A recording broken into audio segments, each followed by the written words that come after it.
Welcome to Control the Freak, where we talk about all things control freak related. Whether you're a controlling person who wants help to understand why you do the things you do and how to stop it, or you live with or know somebody else who lives with a controlling person, and you want help to understand either how to navigate that behaviour or when and how to extract yourself from it, hopefully you're going to find all the answers here. My name's Sean Johnson. I'm going to walk you through all of the above. A little bit of housekeeping before we jump in. I can't talk with any kind of qualification or authority about things like autism or mental health.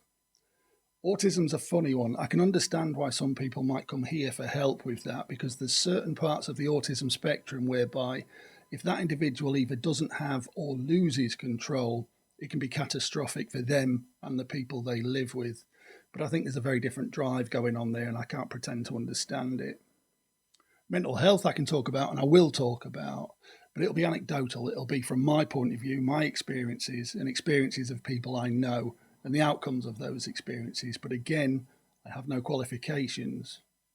So if I've got no qualifications, why would you carry on listening? Why would I be able to convince you that I've got any kind of insight worth listening to? Well, I think there's three reasons.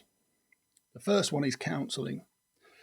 I've had two courses of CBT, which is cognitive behavioural therapy. I had two because I was a particular problem, but it was life-changing for me. If you want to understand why you do the things you do, why you are the person you are, CBT is invaluable, even if you don't have control problems. If it's done really well, you'll be forced to look at yourself and ask yourself questions that you wouldn't have thought about otherwise. And for me, there was definitely light bulb moments. I was forced to confront some things that I wouldn't have otherwise done. The second thing is, after that CBT, I decided to educate myself. I thought, I've got to understand this problem if I'm going to fix it. Now, the great thing about modern technology is if you want to watch a lecture, if you want to read a paper, if you want to read a book, or you want to see an interview with influential figures, you can do that with a device you've got in your pocket every day or on a laptop at home. Education is no longer the preserve of the institutions. You can access it anytime you want. And that's not to take anything away from the institutions. I still believe they're important. The access to tutors and all that wealth of knowledge is really important. But you can access that education yourself, and I'd advise you do so. I certainly did. So I took that education, I took the counselling, and I added another element, me. Because the one thing those things can't do, which I can do, is give you insider information. So I took that education and the counselling, and there was some long, dark nights of self-reflection, some brutal honesty. And over the last 10 years or so, I've managed to put a course together and some behaviours and tools to manage my behaviour that I want to share with you, and I think could be invaluable to you, whether you're a controlling person or you live with a controlling person. Hopefully that's convinced you. With that, let's get into today's episode, and this is what creates a control freak, with the subheading of the glass hula hoop. So what creates a control freak? Well, I think there's three elements. I think there are events, drive, and permission. Let's look at events first. So I've identified two types of event control freak. You've got long-term influence events and you've got sudden high impact events. Now, your long-term influence events, which I'll explain in other episodes in more detail, generally that's somebody like a parent, a friend, a colleague who eats away at you. There's no sudden big things, but they eat away at you, slowly taking control away from you, undermining you, and eating away at your self-esteem. And that creates a type of control freak who's generally quite neurotic and very reserved, and they have a little thing that's theirs. They can be quite focused on one thing. High impact event control freaks, it's very different. This is where something comes out the blue and hits you, spins you around 180 degrees, and you're never the same again. I'll give you a couple of examples of that. There was a guy I used to work with. This guy was the most abrasive, difficult individual you've ever met. His whole outlook on life was, I don't take any shit. And just before I go any further, I should tell you that if you know somebody whose whole reason for being, the way they approach every situation and interaction in life, is that they don't take any shit, Without exception, those people end up being the worst shit giver and control taker of anybody. Even if the original reason for that behavior is justified, if that's how you approach every interaction, you will overstep the mark, always. I've never known it to be any different, and I'll prove that to you over the next few episodes. Anyway, so this guy's whole thing was, I don't take any shit. And I had the theory that he was the result of a high impact event. So I thought I'd ask him some questions. I didn't tell him what I was doing. But he offered up this story that I heard him repeat a couple of times. It was definitely his thing. It was definitely his raison d'etre, if you like. And he told me this story of the one night he was out with some friends, and some residents nearby had phoned the police and said there was a group of guys being noisy, causing a disturbance. So the police came down. And the only people there were he and his friends, and he said it wasn't them, but that was kind of par for the course with this guy. Nothing was ever his fault. He said they got bundled into the back of a van, and once inside, it escalated and they got a kicking. They got beaten up. And he said it was during that kicking that a switch flicked for him. And he decided there and then he will never take any shit again. And that's how he approached life. You couldn't ask him to do something. You couldn't ask him about anything he'd done. This guy was going to react badly at any approach he didn't want. That was the result of his high impact event. Another one that happened to me. Now, I was already a controlling person by the time this happened, and I'll tell you my story much later on. But there was an event that happened to me that definitely changed the course of my behaviour. Now, friends and I used to take quite a lot of drugs when we were teenagers. There was nothing much to do where we were from. And one night we got hold of some ecstasy. Now, if you've never had ecstasy, it's very small. But these things were about the size of an old penny or a 5p piece, much bigger than ecstasy should be. Now, that should have been the first warning sign that things weren't quite right. But we thought we were getting a bargain. We thought we were getting more for our money, so we necked them. And the night itself was a bit of a washout. It was a bit of a non-event. There was some odd conversations, and I remember people reacting oddly to things someone else had said as if they'd heard something else. But nobody was particularly high, and we were all kind of looking at each other going, this is crap. The event came the next morning. When I woke up with a scream going off in the back of my head, it was an out-of-body, pained, terrified scream that stayed with me for a couple of years from the minute I opened my eyes. There was a couple of other things. I thought my parents were imposters. I thought that I'd imagined my history. I thought my friends were going to attack me, so I wouldn't turn my back to my friends. I think I had to attack them before they got me. I never did, but it was always there. And if I talked to you, I wouldn't look above your eye line, ever, because I was terrified of the cosmos. For some reason, the idea that we were a speck floating in space blew my mind, and I couldn't look up at the sky. For 3 years, I couldn't look up at the sky. I eventually got over it. I eventually managed to kind of pull myself back onto track. But my behaviour from that point on was never the same. And that's another example of an event that can come out of the blue, a deflection point that sends you off on a different path. What that did to me, what it did to the other guy, and what it does to long-term influence sufferers is it creates in you a drive to regain the control that you've lost.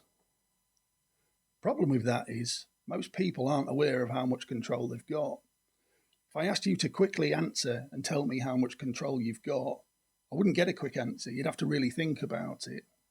And that's because your boundaries, the boundaries to your territory, are off in the distance. They're irrelevant to you because you don't intend to test them. Most people don't. But when you've had control taken away from you, you have a drive to get back to that spot. But as I say, you don't know where that spot is because you were never aware of it before. So it starts a cycle of trying to get back there. And each bit of progress you make, each time you feel that you've got a little bit of control, the reward is massive. Massive dopamine dump. So there goes the cycle. Try and get control, big reward.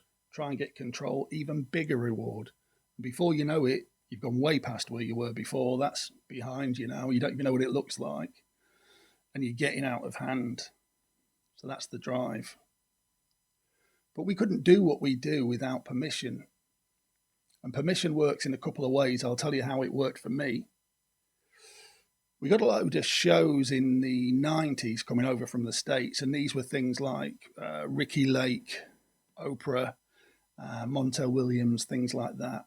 And the setup of these shows was generally you had an audience and a stage and a host, and they would get people on, general everyday people that had had a problem. I don't know, there'd been a divorce or an affair or something like that. And they would tell everybody their story. The host would offer some input, and sometimes the audience would offer some input.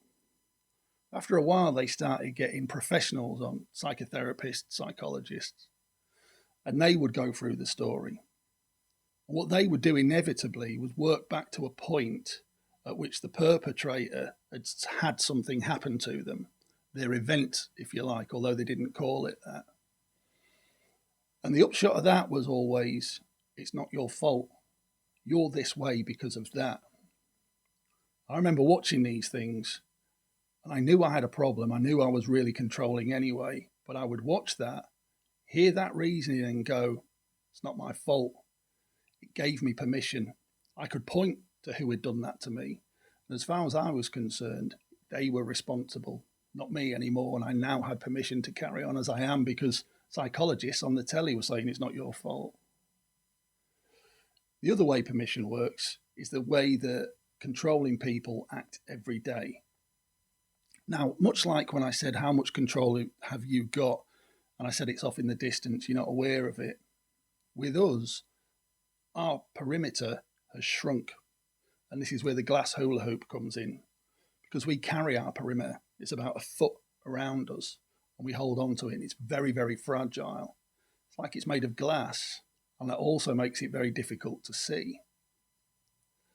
Now, the way we act with permission every day goes something like this. Imagine there's a room full of people you know, people you love, your family, your friends, people you work with, and a smattering of people that you'll bump into on a day-to-day basis. Two things are going to happen when those two types of control freak enter that room. The long-term influence event sufferer is going to go and find a place in a corner. They're going to hold on tight to that glass hula hoop. They're going to expect that everybody sees it. And if you get too close, they're going to signal, whether verbally or with body language, that you're getting too close and they're very uncomfortable. You'll be able to see it on them. Or they might get a little bit snappy and people are going to back away from them. And it's giving them permission then, this control freak, to carry on behaving that way.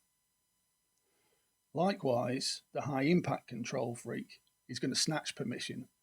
They're going to barrel through that room. And they're going to expect everybody to see their hula hoop and to get out the way of it.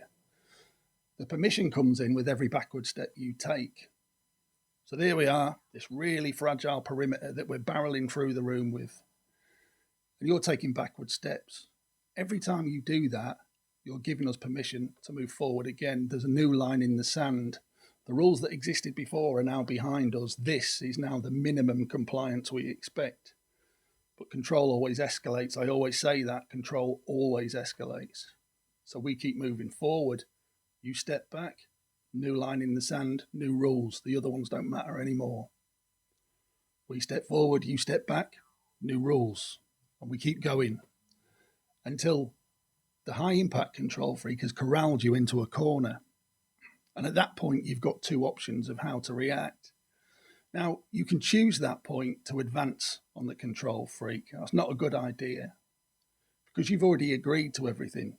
You've already agreed that we were right and gave us permission and gave other control freaks permission. So we've now got you in a corner and now you're deciding you're going to push back. We'll be outraged. Control freaks will not believe the cheek of you trying to advance back when you've agreed to everything else before. The other option you could choose is that you could look around and go, well, he's attacking everybody else. What if I get inside that glass hula hoop with him?